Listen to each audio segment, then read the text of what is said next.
See, my attitude is this. Real leaders don't follow polls. Real leaders change polls. That's what real leaders do. Real leaders say, I think you're wrong on this one, folks, if you believe it in your heart. And here's why. It makes the argument to you as to why you should change your mind. That's what real leaders do. When we agree with you, that's easy. We all can say yes. The hard thing in politics is saying no. Is saying no when we need to say no. But our country has not said no enough. No to bigger government. No to higher taxes. No to more spending.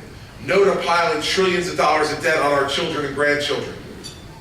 We haven't said no enough, everybody. So that's what this election's about over the next 45 days. You know he can say no. Right? We've heard Steve King say no. We've heard him say it loudly and clearly on things that he doesn't believe in.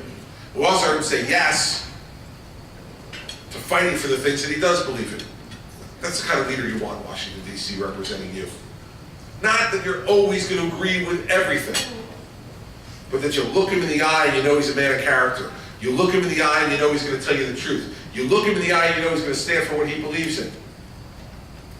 Because you can't anticipate every issue that's going to come across that desk. Every issue is going to come up for a vote in the House of Representatives. But if you know who that person is, you'll probably be able to predict what he'll do.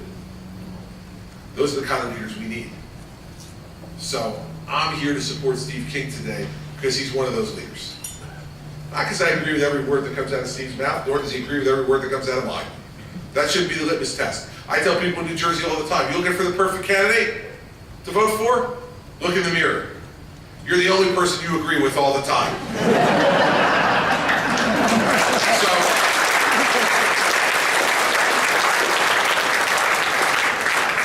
where do we sit?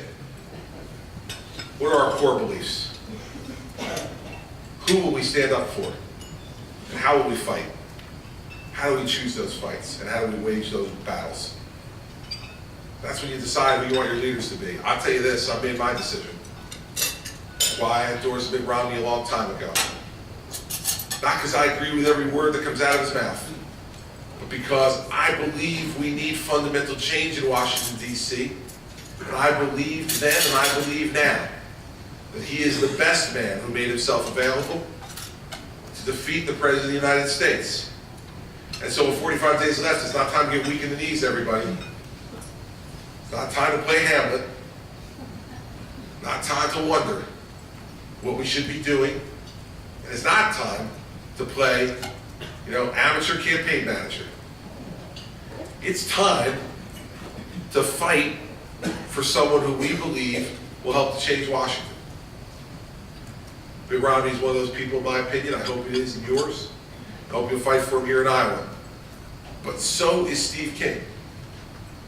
He's been a good, loyal friend to the people of his district and the people of this state. He's been a loyal servant to our country. And he has been a good and loyal friend to me. So that's the guy I choose to stand with. So let's work together over the next 45 days